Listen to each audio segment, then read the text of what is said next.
have a Pulsar generator and a Briggs & Stratton. 2000 watt on the Pulsar, 2200 watt on the Briggs & Stratton. We're running the RV air conditioner, okay? 13,500.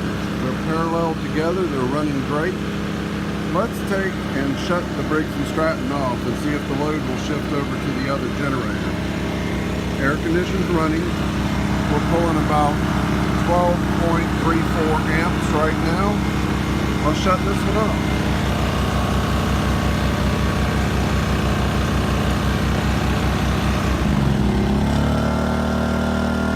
There we go. The load shifted over to the other generator as soon as I shut the other one off.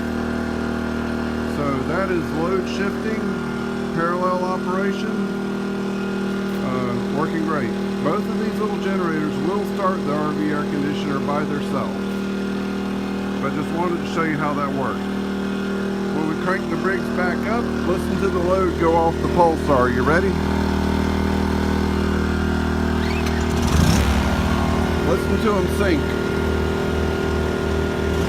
That one's starting to apply the load. Hear the load going off the Pulsar now. Now they're both synced up. They're running in perfect harmony with each other.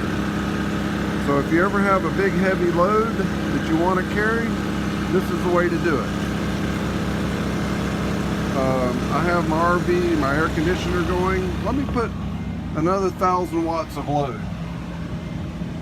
Turn the water heater on. Hear them both speed up at the same time.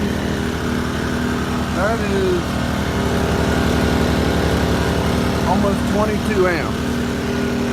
So we got almost 22 amps going out right now, and it's pulling it just fine with both generators. Let me go kill the water heater. Alright, they both slowed back down. So you can run two different size generators. They kind of sync with each other. I've got a 2200 watt Briggs and a 2000 watt Pulsar.